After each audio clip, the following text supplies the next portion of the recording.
back to like the first couple shows I did, I was a big Monero fan, right? Just in terms of like capital movement. So Monero is telling you that capital is fleeing. And what is it fleeing? Well, it's fleeing massive unemployment. It's fleeing a world where, the price of bread goes up when people have no money, right? Like when you print the kind of money that they've printed, if you buy an economics textbook, inflation is first and foremost a monetary phenomenon. That's a quote from a famous economist, right? So, if everyone's unemployed and the price of bread goes up, that is not a good recipe for capital markets. So, it's like in basketball, right? Where you run the play one too many times and they know it's coming and they block the shot. Yeah. Well, you go to the well one too many times, either with the 3-pointer or driving the basket. You know what I'm saying? Yeah.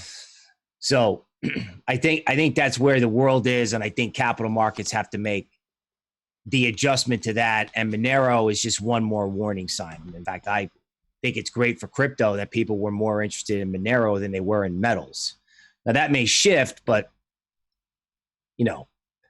Monero was telling you what's going to happen here. Yeah. Okay. Now let's talk about unemployment. So unemployment has jumped up to 3.28 trillion. I mean, this is jobless claims. 3 million people filed for unemployment claims. Yeah. So, this is pretty crazy, but it is kind of expected with what's happening recently. So how do you think this is going to impact the markets? Well, markets blew it off in the beginning, right? So they went with the bad is good model that the Fed just has to continue to print. So, okay, the Fed buys the whole market. They buy equities, they buy all the corporate bonds. If they do that, it's not a market anymore. I call it the Politburo markets for anybody that knows anything about how like socialist or communist governments are run. If the market's run by the Fed, it's not a market. Now, I understand policymakers have empathy for the people. They're trying to do something. I get that. I respect that. But, historically, if you buy a textbook, printing money doesn't work. It happened to work for the last 12 years, but it has its limits, right? Yeah. Because I think during this crisis we're in, the dollar will be going up because it's the reserve currency. So other currencies will be sold off for the dollar, but the dollar will eventually peak and start to crash as well. Well, probably not crash, but decline. I would say drastically, yeah. So crash. Yeah, I'm actually okay with crash. And I actually think the dollar chart is basically telling you that the dollar is going to get sold. Like they're going to have to indiscriminately print the currency. Like for example, if nobody has a job in 6 months, who's going to pay? Who's going to keep municipal utilities running?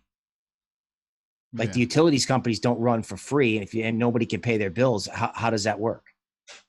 Well, it's the printing press, right? So the dollar is going to get sold, which is why I'm hoping that, even if Bitcoin does go down a lot, it's like a V bottom rather than that annoying torment we had to endure in early 2019. Right. So here's a question from Felix. He's saying no currency hasn't gone to zero in history. Gold and silver have kept their value. Do we think Bitcoin will join gold and silver? Want to try answering that, Bill? Yeah, sure. I think there's going to be a form of crypto that's going to act as a store of value and as a transactional currency. Now, it's logical to suggest Bitcoin would be in the leader of the store of value. Mm-hmm. Quantum computing is coming. Personally, I think it's going to be a proof of stake coin. Okay, but I do think from a transactional point of view, digital is going to matter, right? So until they can make gold digital, which they could, on a blockchain, but I think crypto just has a unique value proposition in a world where people need new currencies. So basically, a gold-backed stablecoin. Now, I believe that has been attempted, but nothing has really taken off. I recall there was like DGX DAO, something like that. Yeah, and I knew a guy in Texas from I think it was Anthem Gold. In other words, the problem with backing anything with gold is it actually backed by gold, right? Physical gold is much more. There's a disparity between the price of physical gold and the price of like what we call paper gold. And that's always been there, but now it's coming to the forefront because people are afraid. So, gold could moon. It could. Yeah. I mean, I would love to see gold and Bitcoin at 5,000. That would make me happy. Right. Yeah, I don't want to see gold and Bitcoin at 3,000, but I have to be realistic. If Bitcoin is going to get dragged down by equities. Yeah. I'm forced to, right?